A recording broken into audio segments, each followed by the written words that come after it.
Hey guys, tonight we're going to walk through rain that doesn't fall from the sky, at least not at first.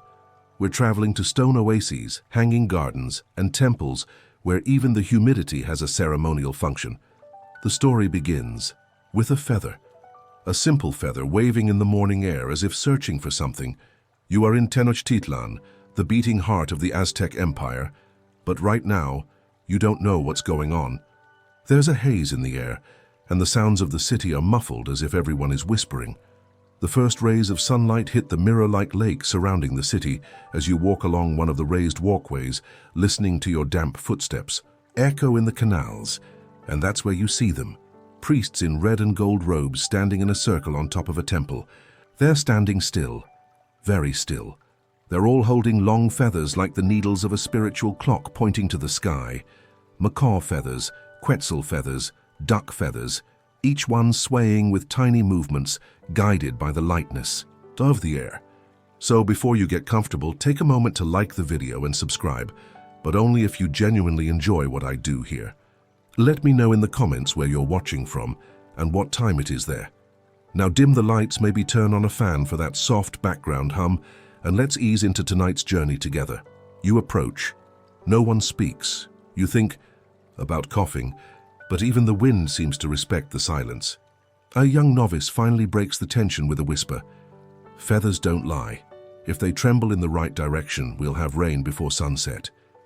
You arch an eyebrow. That's a new one.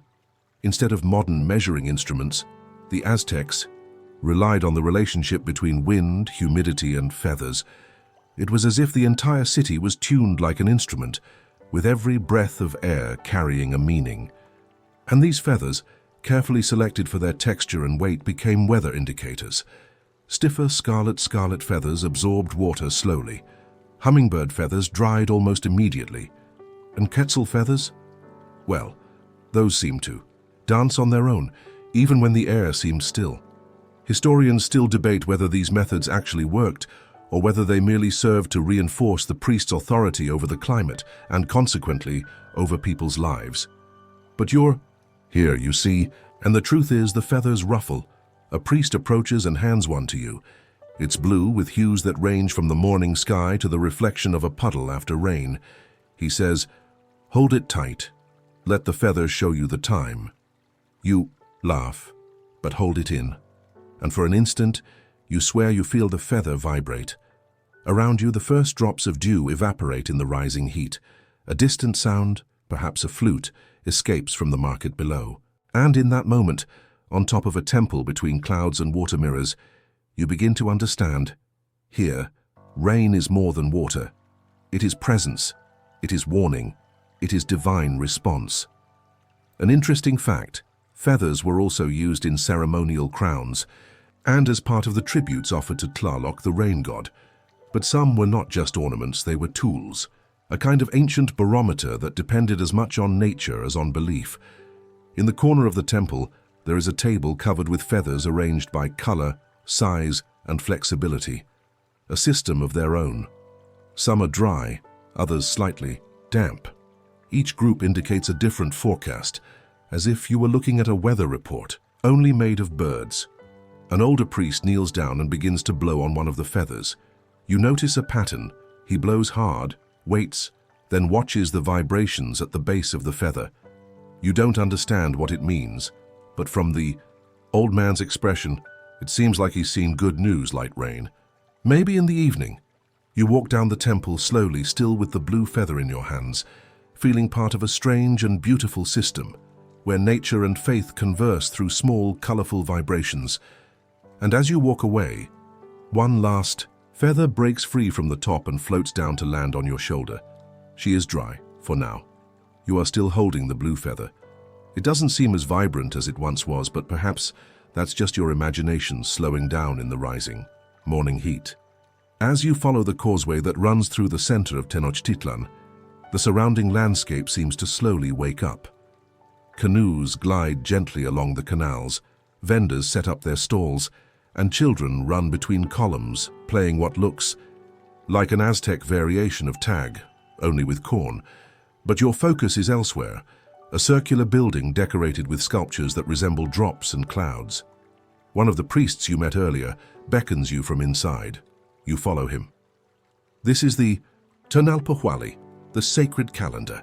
Here you'll learn that the Aztecs didn't just count the days. They felt them, as if each one had its own personality and mood.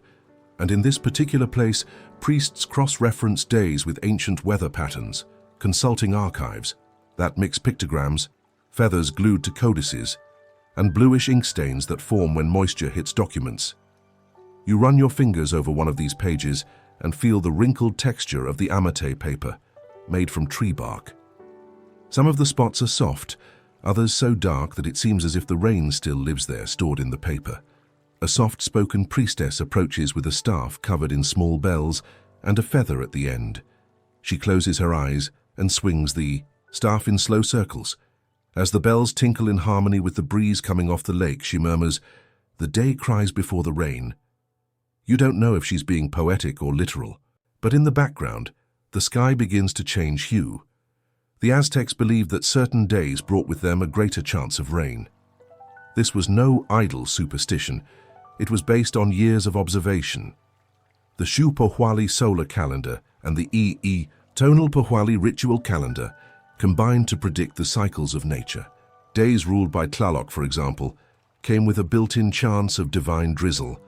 Colored feathers were affixed to certain temple columns on these specific days. Some would vibrate more than others, the priest swore. You sit near a circular window overlooking the market and notice something curious. The clouds haven't arrived yet, but a light breeze carries the smell of wet earth. Maybe it's a suggestion. Maybe it's true. Outside, vendors begin to hang large sheets over their tents, as if they already knew. The priestess explains that the positioning of the feathers within the calendars also varied. On dry days, lighter and finer feathers were used as heavenly bait, a delicate request to the gods. On humid days, denser and more absorbent feathers were fixed in the four corners of the temple to hold the water on the earthly plane. Historians still debate whether these patterns had any real effectiveness or whether they were more of a ritual theater that reinforced the spiritual hierarchy of society.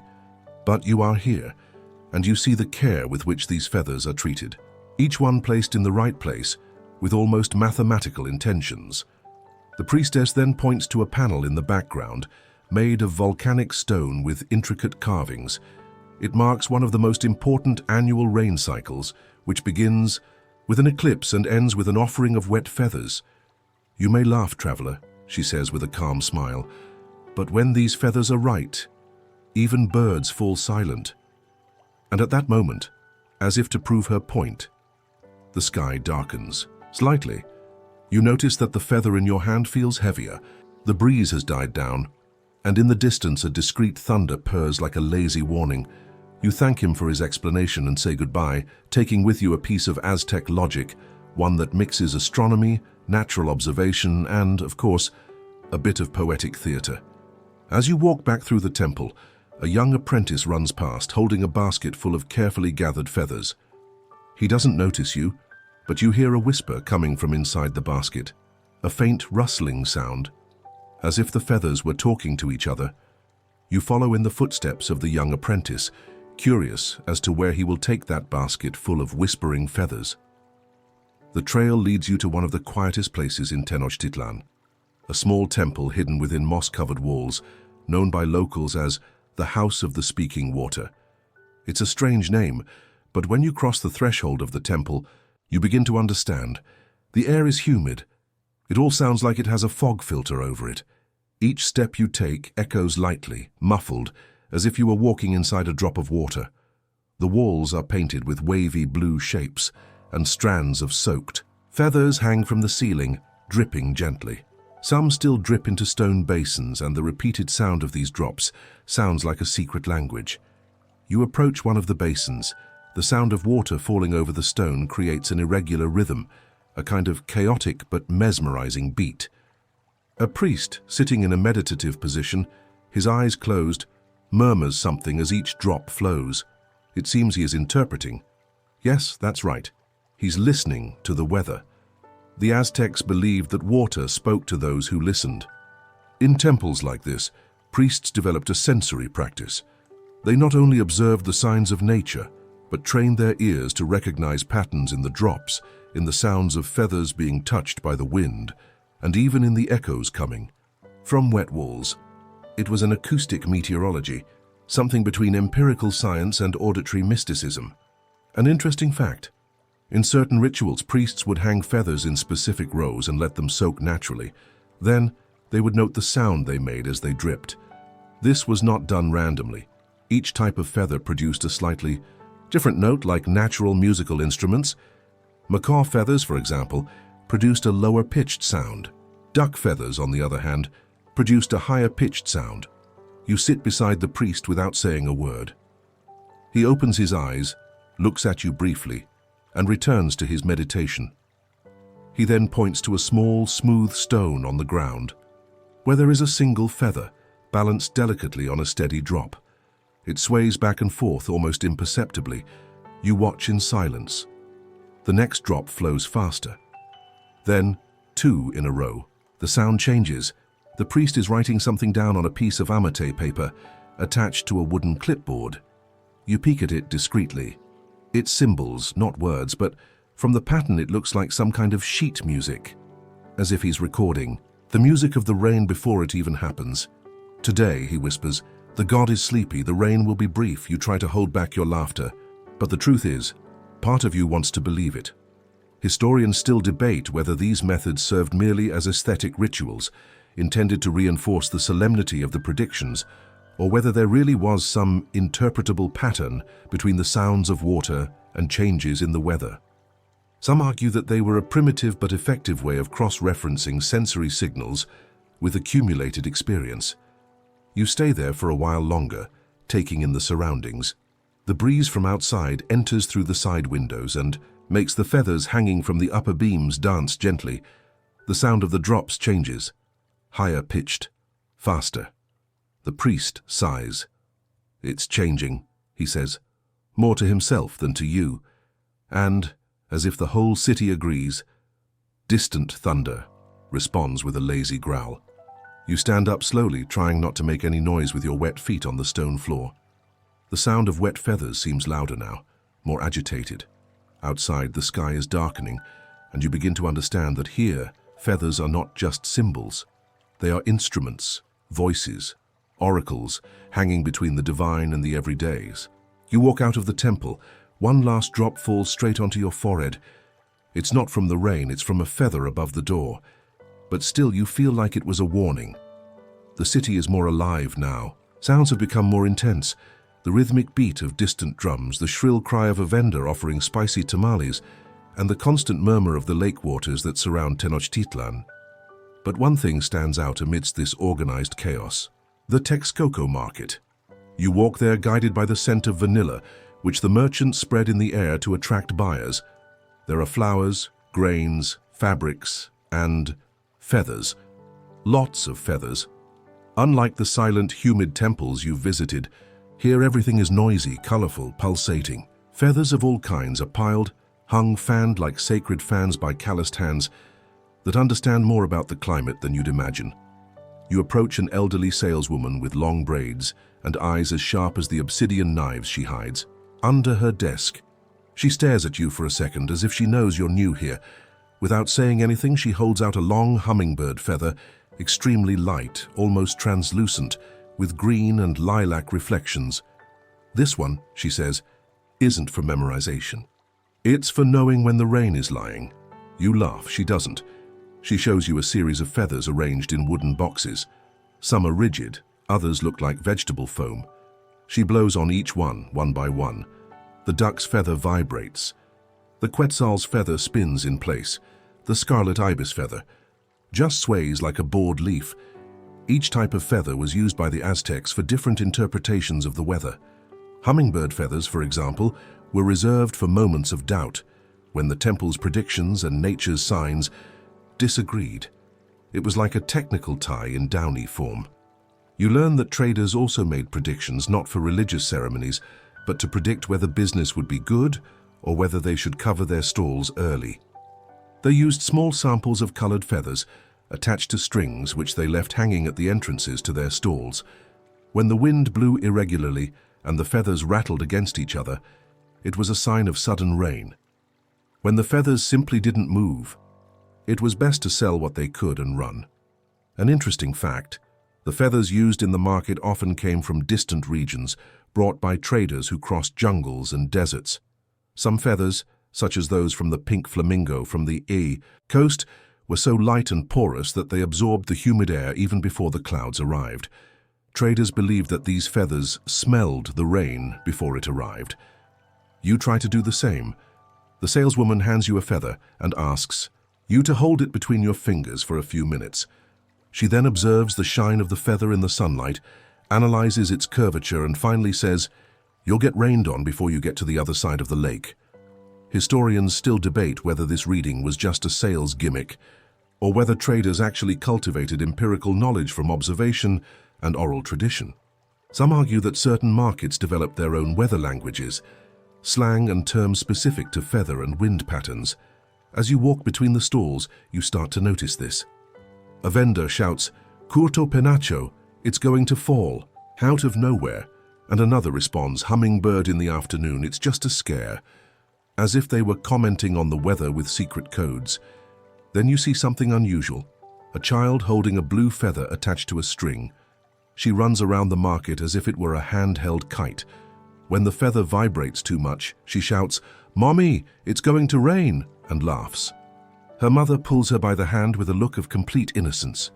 You say goodbye to the saleswoman, who hands you a small feather as a gift. "For when the sky says nothing," she says. You put it in your pocket, and as he walks back through the strong-smelling, dust-soaked corridors, the sky gives its answer, a single drop. Warm. On your forehead. The warm drop on your forehead doesn't bother you. In fact, it feels like confirmation. As if all those feathers, all the whispers of the priestesses and the shouts of the merchants, had predicted this moment and been right. You smile even though the sky still seems undecided between opening up for good or saving its water for later. But there's no time to wait. A royal messenger runs past you, barefoot and with feathers, tied to his ankles. He's carrying a small bag strapped to his chest, and behind him another messenger appears with the same look. They both move forward with a lightness that makes you doubt gravity. It's as if the ground is pushing them forward. You follow. Them curious to one of the wind houses, elevated structures with open sides so that the air can flow freely. Inside, more feathers. They hang like bells, strung on cotton cords stretched from the ceiling to stone columns. These houses are not temples or markets. They are operational places where the winds were read like open letters at noon. Here, the wind blows without encountering barriers, and each movement of the feathers indicates a direction, a force, a possibility. The messengers rush in. One of them hands over a parchment with a quick drawing, a spiral array of feathers with an arrow pointing east. A priest takes the paper, examines it, and then looks up at the suspended feathers. He observes, compares, closes his eyes. Rain coming from Tepeyac, falling wind, duration, short, intensity, enough to wash away the roofs, not the sins, he murmurs. You laugh to yourself. It seems even oracles have a sense of proportion. The messengers wait for the answer. The priest takes 2 feathers, one white and one brown, and gives them to each of them. No words are spoken. They run again, this time in opposite directions. You approach one of the columns and notice that the feathers tied there vibrate with small bursts. There is no music, but there is a rhythm, as if the city were breathing. An interesting fact, on days of climatic transition, messengers were sent to different cardinal points in the city and surrounding areas to read the wind and compare the signals from feathers in areas with different microclimates. Combining these reports made it possible to predict the arrival of storms with surprising accuracy, especially during the agricultural season, and you begin to realize these feathers are not just pretty symbols or ritual objects. They function as sensors, light, sensitive, silent, and incredibly effective for those who know how to decipher them. Historians still debate the extent to which this system was standardized. Some argue that there was a veritable alphabet of quills with specific combinations that indicated not only the time, but also political and social omens. Others believe that it all depended on the trained intuition of priests and messengers, and that any attempt at codification was more poetic than scientific. Either way, you are seeing the system work before your eyes. The priest beckons you with a gesture. He offers you a long, thin, yellowish feather and asks you to place it between your fingers and walk to the edge of the balcony. You do so. Outside, the entire city seems suspended in time, and then you feel it. The feather turns in a slow motion, like a hand indicating a time you do not yet know. "This wind," says the priest beside him, "is the last before the rain." You don't know what he means exactly, but the air changes. The light too. The sun is still present, but its strength seems to have been covered by a light curtain. And from afar, the sound of thunder stops being an echo and becomes a real presence. You hand the feather back and the priest smiles, as if he has received confirmation that everything is in the right place. As you walk down the stairs of the observation house, another drop falls. Not hot this time, cold, real, and it trickles down into the corner of your eye like a tear from heaven. You're still wiping your face from the second drop when you hear drums beating rhythmically. Not the drums of celebration or war. These are deeper, more spaced out, almost meditative. You follow the sound through the narrow passages of the city, guided by the vibration that seems to carry even through the stone steps beneath your feet. At the end of the path, a large circular space opens up before you, marked by pillars carved with the faces of Tlaloc, the rain god. It is a ceremonial field, where the 4 wet directions ritual is about to begin. The first thing you notice is the colors. The feathers, of course. Hundreds of them, attached to ornate wooden sticks, are arranged around the central circle. Each set points in a different direction: east, west, north, and south. You watch as priests carefully align the feathers, as if they were assembling nature's own compass rose, and then the dancers enter. There are 4 groups, one for each cardinal point, with costumes that reflect the colors associated with the elements and the seasons. The feathers on their costumes are not just decorative, they serve as extensions of the body, indicating each movement more accurately than the arms or legs themselves. You are invited to sit near the center. The view from there is hypnotic. The ceremony begins with a ritual sprinkling. A priest dips his hands into a ceremonial vessel and sprinkles droplets of water over the dancers and the feathers arranged around them. The water reflects the light still shining through the clouds, creating sparkles that flicker in time with the movements. The dance begins. Each group rotates clockwise in sync with the drums. Feathers sway, bodies lean in.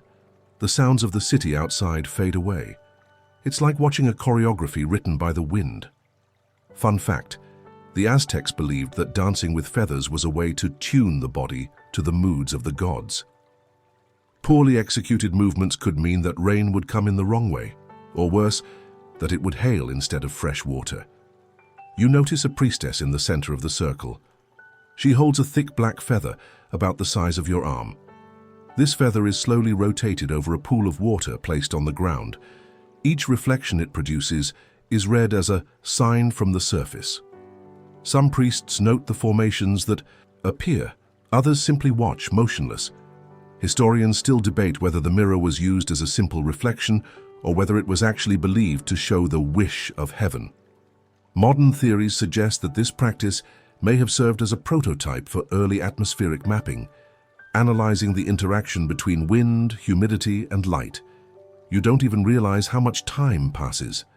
The dance continues in cycles, faster, then slower, then steady again. With each turn, feathers come loose, fly off, land on the wet ground, and remain there like natural offerings. Some get stuck in the dancer's skin, as if to say, "The rain goes with you." The priest at his side murmurs, "If the feather touches your skin during the southern turn, it means fertility. If it comes from the north, patience." You pretend to understand, but you are more interested in what you feel than what you hear. And then, the expected moment, the 4 groups stop. The music stops. Silence returns with an almost physical weight. A single feather, blue and green, floats through the air, spinning slowly until it lands in the center of the circle.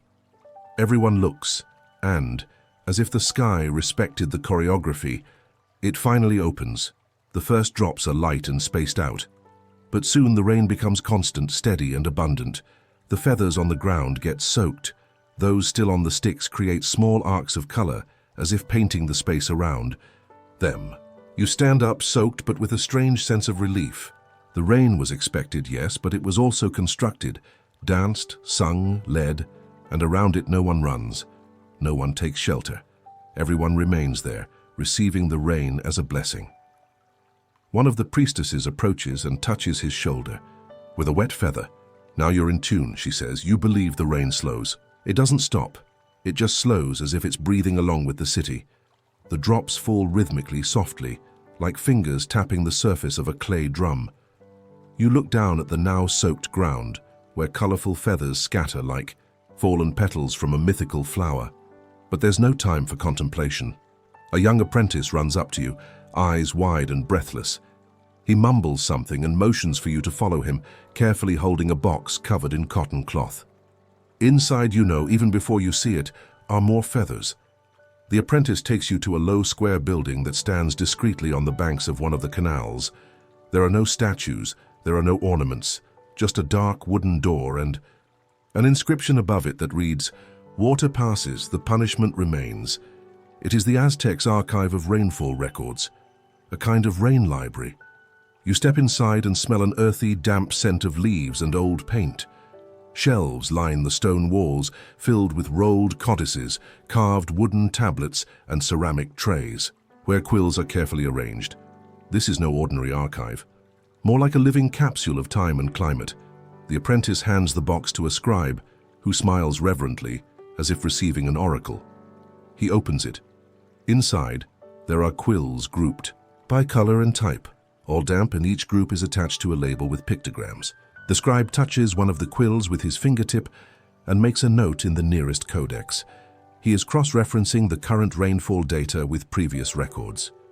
You learn that the Aztecs kept extremely detailed weather records, using not only written observations but also actual feathers, stored among dried leaves to preserve their original moisture. The color variation, the level of waterlogging, and even the weight of the feather were indicators of how much rain had fallen, for how long and how hard. An interesting fact, there were feathers that could not be used more than once. They were too sensitive and could only be used to record a specific event. They were then sealed in ceramic jars and buried alongside offerings, as witnesses to a season. You approach a table where two scribes are comparing quills from different years. One is almost gray, its edge hardened. The other still holds a golden sheen. The older one murmurs, "This one has seen more rain. It may not look like it, but look at the bend." You pretend to see the difference. They believe it. Historians still debate whether these records were organized with real scientific consistency or whether they served more as a symbolic narrative of the weather and moods of the gods. But the level of care is evident. The records are dated, catalogued, and even illustrated in miniatures in the codices with the corresponding type of rain. Noisy, silent, unexpected. You pass through a wing protected by thick curtains. Inside, ancient feathers are stored in obsidian boxes. They look fragile, almost fossilized. One of them has gold inscriptions on the stem. The scribe explains that it belongs to the silence rain, an event that lasted for 3 whole days without any sound of thunder or wind, just water. You take a deep breath. There's something special there. As if each feather is an embedded memory of a time that only exists through the rain that fell upon it. And then in a less well-lit corner, you find a different board. Instead of physical feathers, there are drawings of feathers with lines pointing in directions, droplets drawn on the sides, and even little human figures dancing. It looks more artistic than documentary. This, says the scribe, is an emotional record. Like this, when the rain brought not only water, but also fear, longing, or hope.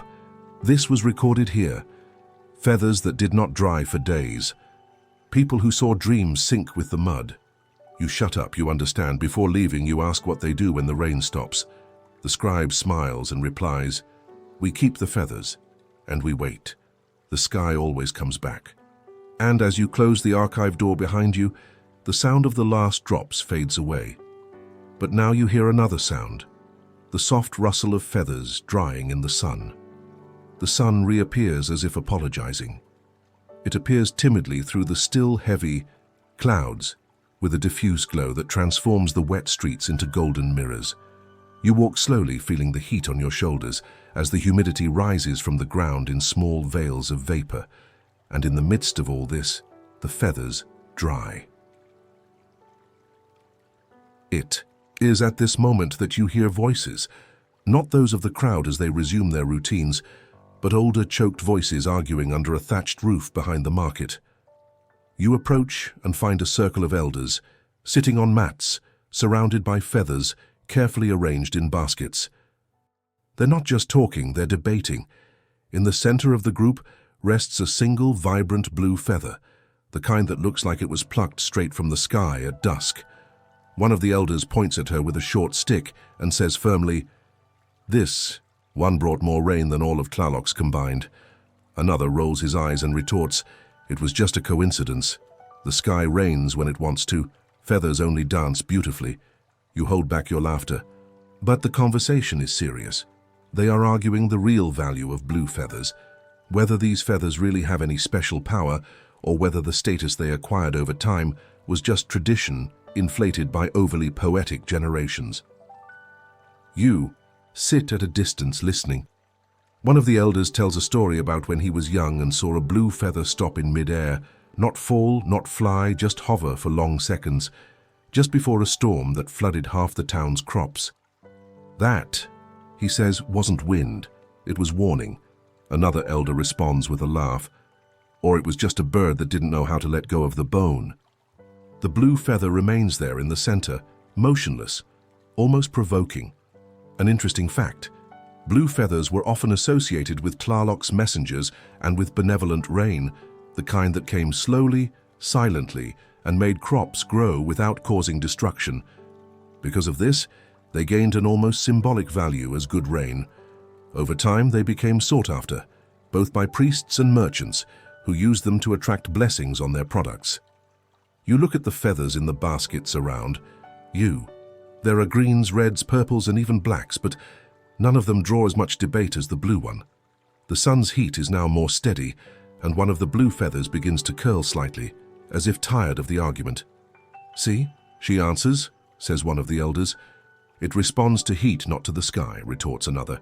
Historians still debate whether there was actually a functional hierarchy among feathers, whether the Aztec system considered some to be more efficient than others, or whether it was all part of a cultural symbolism that evolved over time. Some codices indicate that blue feathers were given specific prayers, and others were intended only for offerings, never for measurements.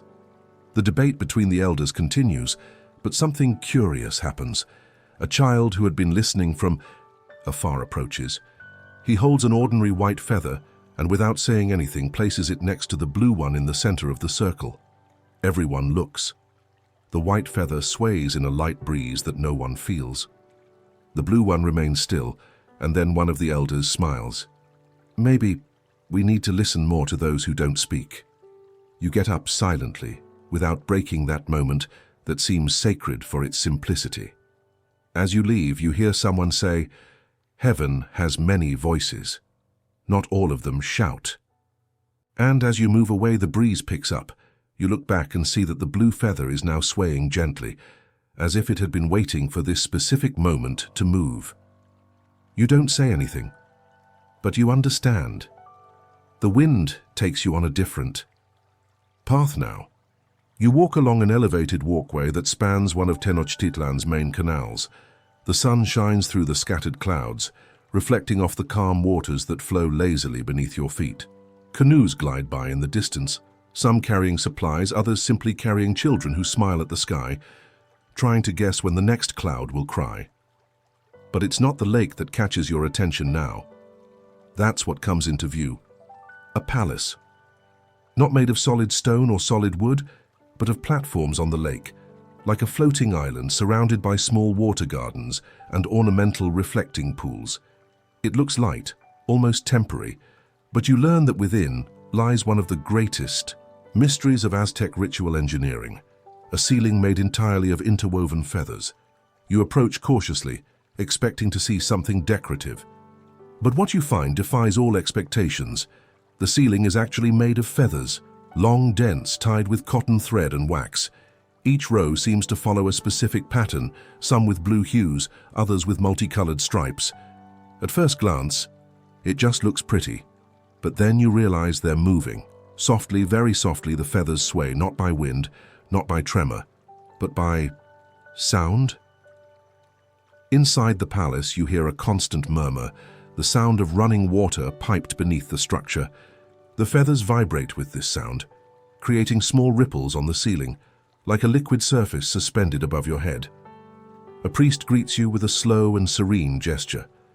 He points to the center of the room, where an open circle in the ceiling leaves the sky visible. Around the hole, shorter, lighter feathers rotate like the blades of a natural fan, driven by the balance of wind, sound, and moisture. You ask how this works. He replies that he is a hearer from heaven. The structure is designed to respond to changes in the environment with movement. As air pressure, humidity, and surrounding sounds change, the feathers vibrate, sway, or rotate. The pattern of movements is observed by priests, who interpret the changes as signs of the mood of the rain gods.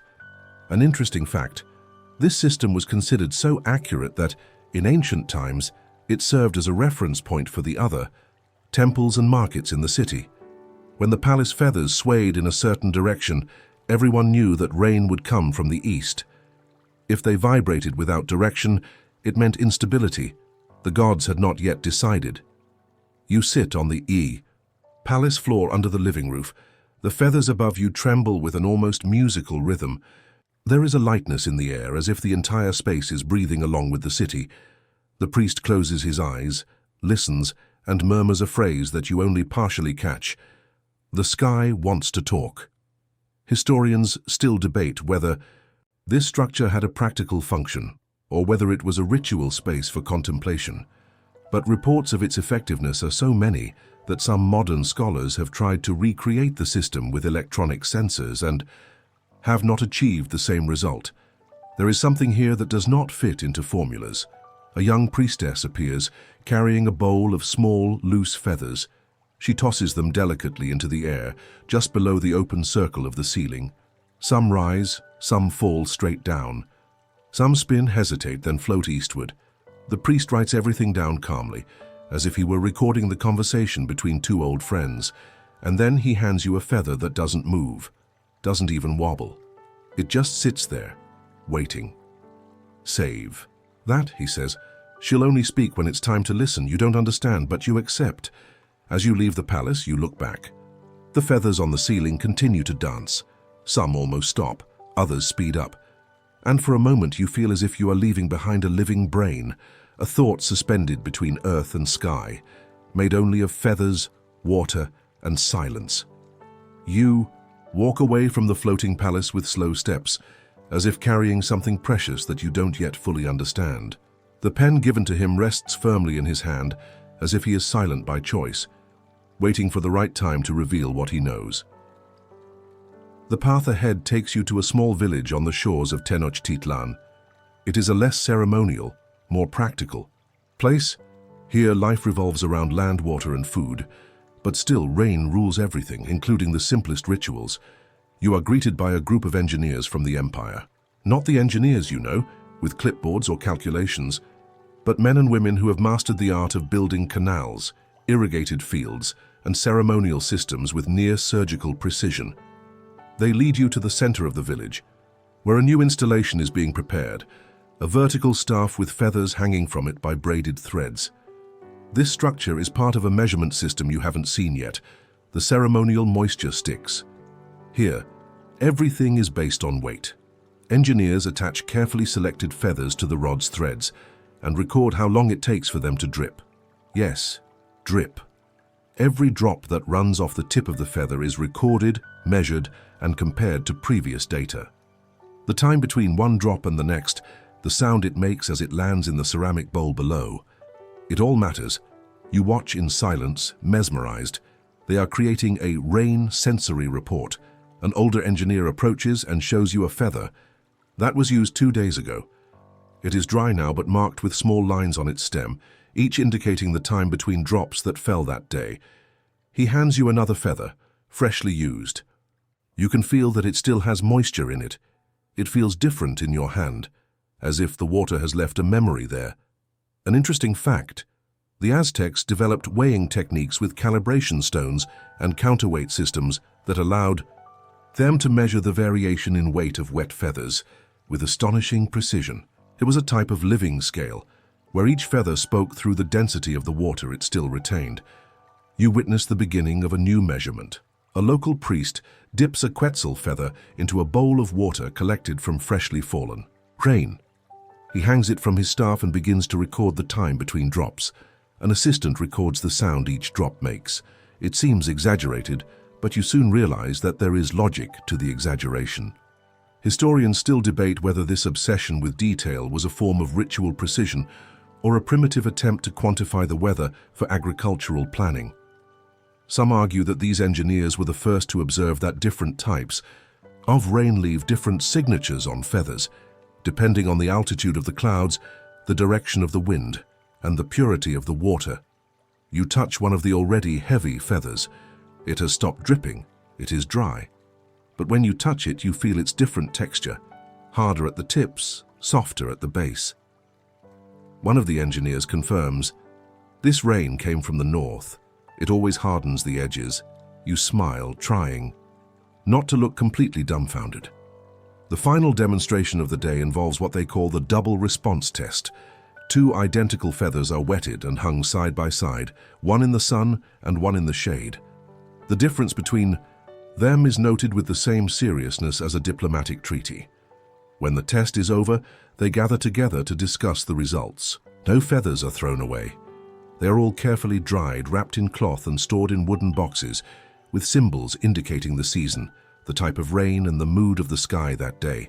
And before you leave, one of the engineers gives you a small manual, not written but drawn, showing you how to assemble a feather stick, measure the rain and write down what the water doesn't say in words. "You don't have to be a priest to understand heaven," she says. "You just have to listen with your hand."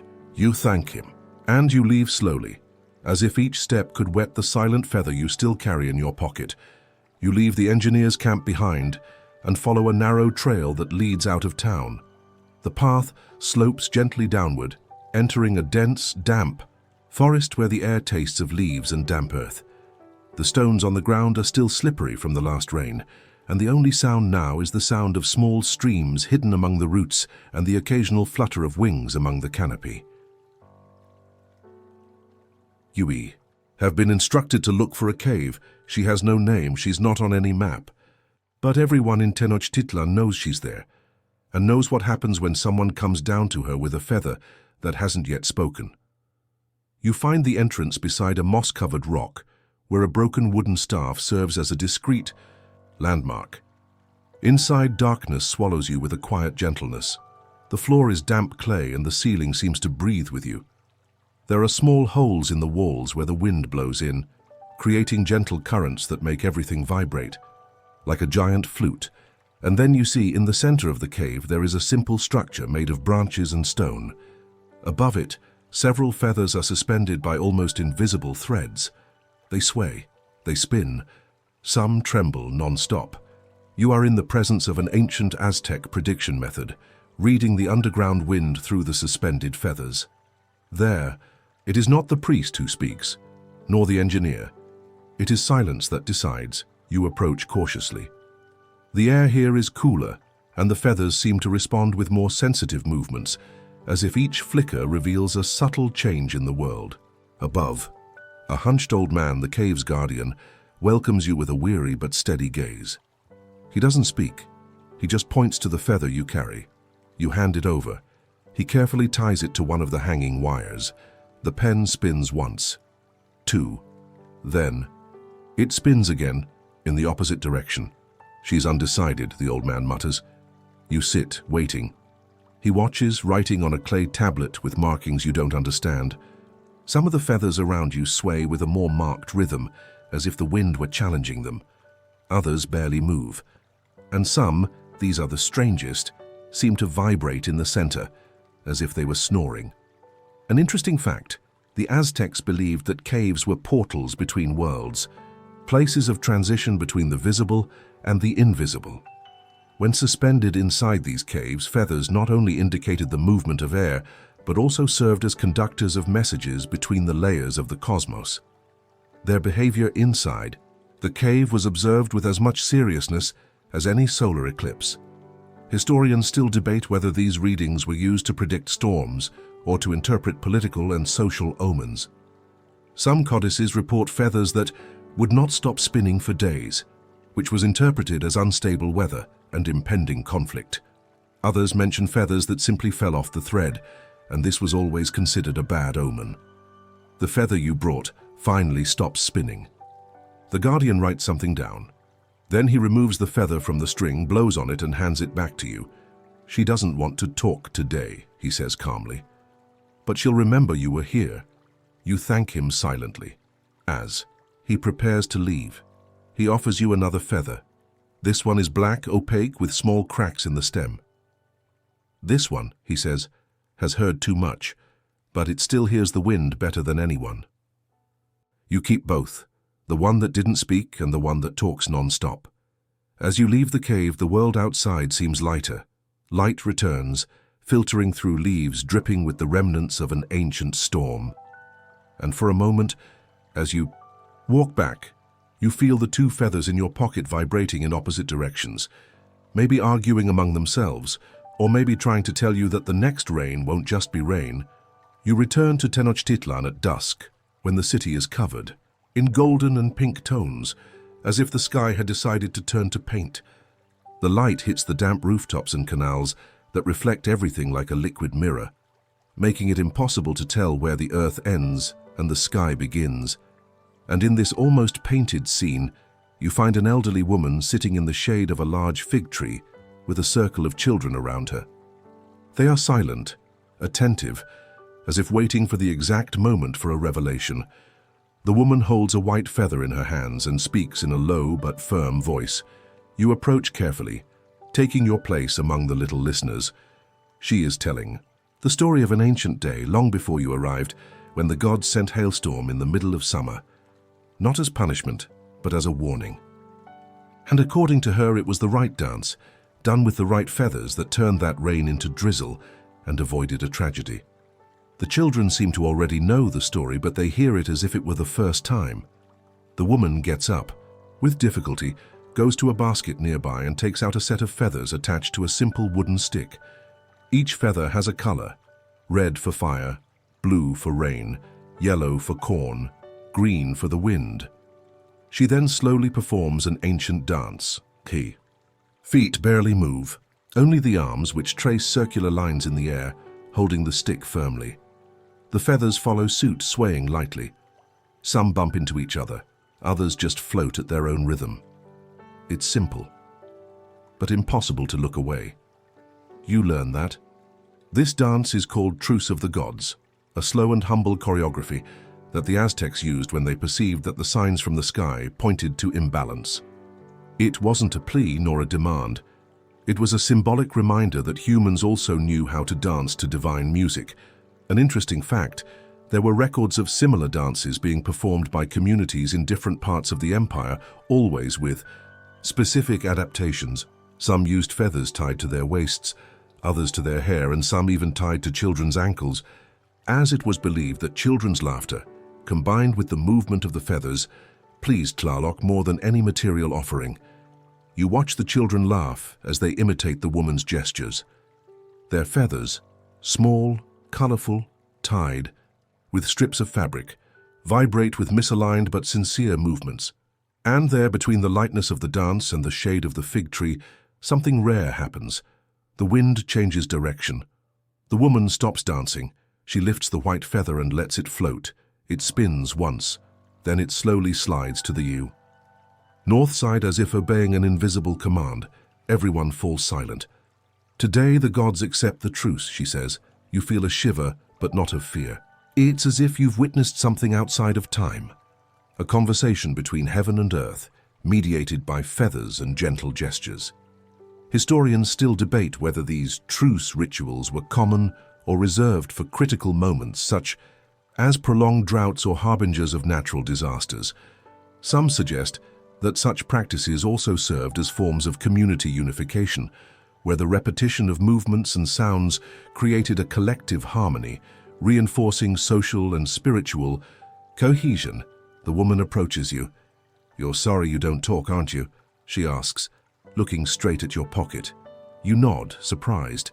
She smiles and holds the feather between her fingers, slowly twirling it. "Sometimes she just needs to dance first," he says, returning it carefully. "And when you look up at the sky, you see the clouds moving away.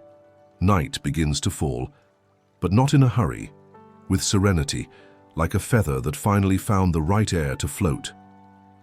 The night arrives slowly, not like a blanket covering everything at once, but like a dark ink, slowly, being diluted across the sky. Torchlights shine one by one through the narrow streets of Tenochtitlan, and the waters of the canals shine with golden and orange reflections. The city, still damp from the previous rain, seems to breathe a sigh of relief. You walk slowly, guided by the distant sounds of flutes and laughter, until you reach a curious building, small, round, with a slightly curved roof like an inverted bowl. At the entrance, a symbol painted in dark paint, a feather crossed with a trace of mud. A man welcomes you with a calm gesture. He doesn't say who he is or why he was waiting for you, but you follow it, as if the script was already written. He leads you inside what appears to be a ceremonial house. The floor is made of clay. The walls are covered with drawings of feathers, drops and mythical creatures hiding between the lines. And in the center, a wide basin filled with grayish mud. The man takes a feather, black, short, with a slightly worn tip, and dips it into the clay. Simple as that, he lifts it. The mud slowly flows, forming a thick line that falls into the center of the basin. He observes the shape of the line. Then he turns the feather slightly and repeats the process. Each movement creates a different shape. You are watching the operation. Oracle of Down and Mud. This practice is one of the most peculiar in the Aztec repertoire. It combines meteorological observation, symbolic reading, and a considerable dose of intuition.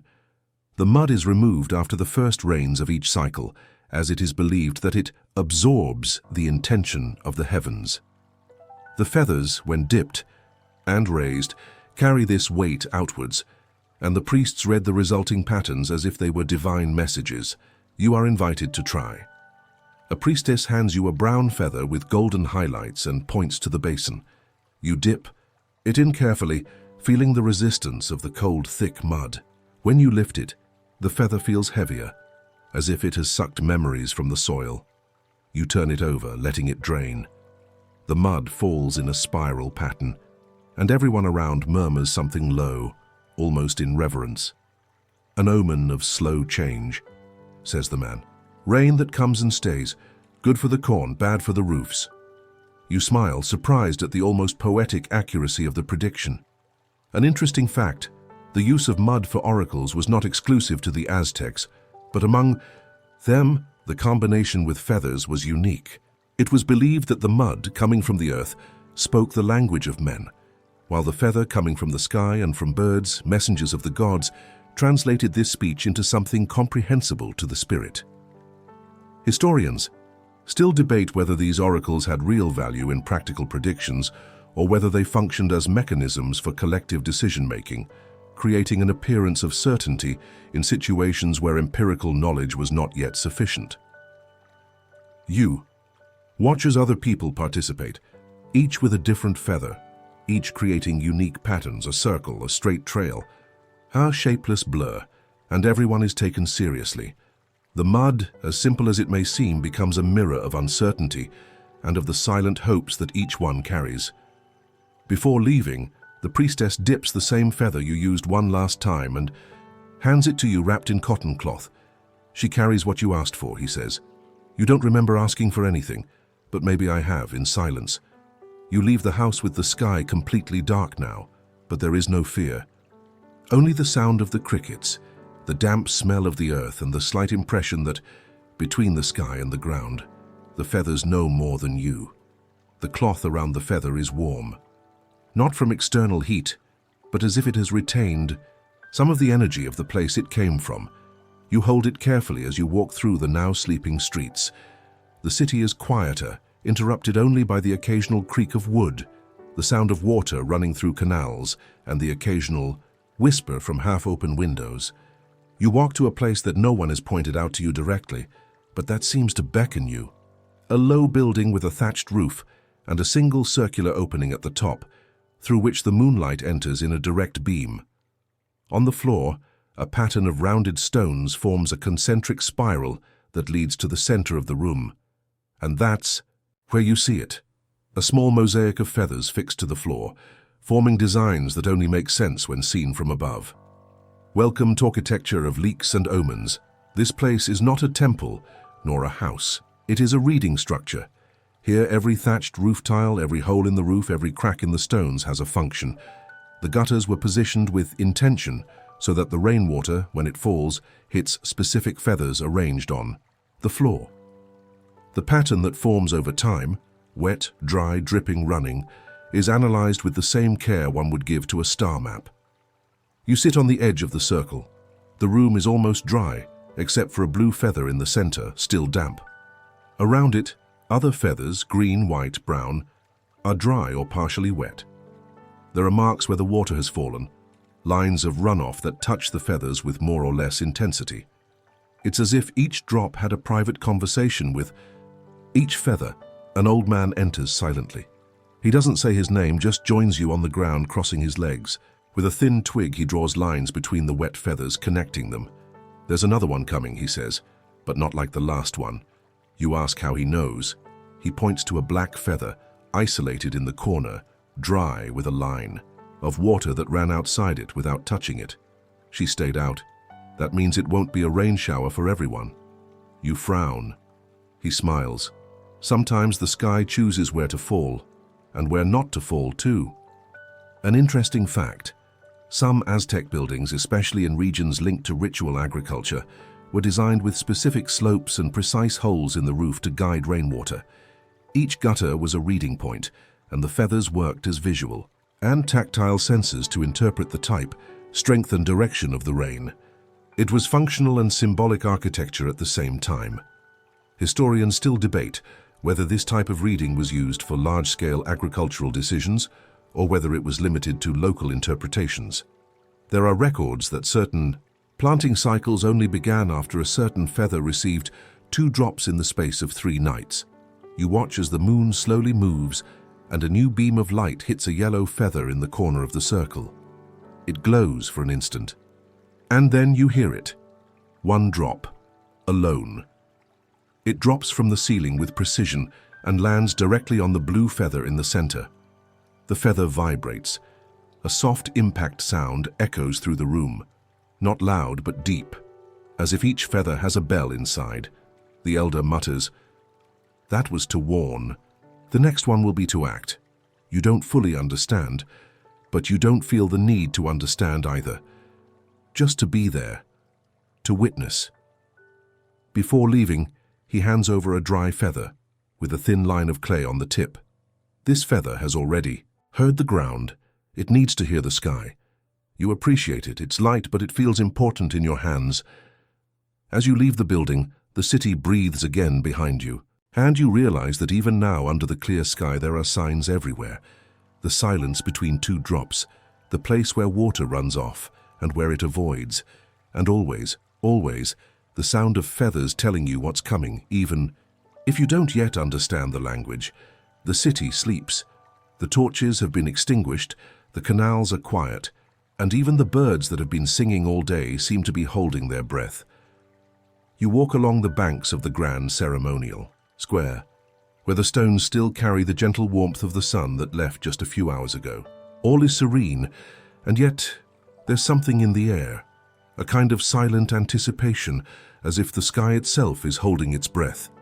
You're back in Tlaloc's main temple, the same one where it all began. But now it's different. There are no priests in ceremony, no lines of worshippers, no feathers blowing in the wind. Everything is still, or almost everything. In the center of the courtyard, there is a long table covered with dozens of feathers. Some are clean, Others are stained. Some look freshly picked, and others so old they could be mistaken for dried leaves.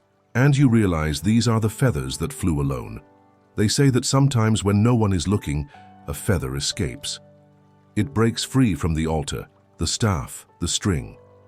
It flies without wind, silently crosses the square, and lands in unlikely places, on the shoulders of sleeping children, on the banks of canals, on top of pyramids. And every time this happens, something changes. An old man approaches you. He walks with light steps, despite his age. His eyes shine as if they carry all the rain in the world. Without saying anything, he leads you to the table and points to a thin golden feather with a slightly cracked stem. This one, he says, was found in the mouth of a statue. No one knows how it got there. But after that, the drought ended. You observe the feather without touching it. It seems to pulse with a gentle energy, as if it were still in the air, even though it is still. The elder continues, "Not all feathers need wind. Some are carried by will." You ask if this is common. "No," he replies, "but it is necessary." Interestingly, there are scattered accounts in codices of feathers moving without human touch, usually associated with unusual events, unseasonal rain, thunder on sunny days, or even unexpected political changes. Although never empirically confirmed, these stories persisted as an essential part of Aztec oral tradition. Historians still debate whether these accounts are poetic metaphors or whether there was actually a secret ritual involving loose feathers, perhaps as a predictive mechanism reserved for a specific caste of priests. Others suggest that the self-flying feathers were simply natural signs reinterpreted by those who wanted to read the unseen. You are invited to choose one. Your eyes wander over all the feathers, and at the end, you reach out for a small, dark blue, almost black feather. It faces east. When you touch it, it doesn't move. But something inside you seems to change. The old man smiles. "This one already has a destination," he says. "You put it in your pocket with the others. Now there are 3, each one with its own story. One that didn't speak, one that listens to everything, and one that already knows where to go." The sky above remains still, but for the first time you understand this silence, not as absence, but as listening. And when you close your eyes for a moment, you swear you hear something between the beats of your own heart, a light sound, like a feather, falling. The night is now completely still. Tenochtitlan sleeps, and you with it. The canals are quiet, the torches have gone out on their own, and the feathers, they no longer dance, they rest. They floated what they had to float. Now they rest, like you. Your body is lighter, not by magic or mystery, but because something in you has gone silent.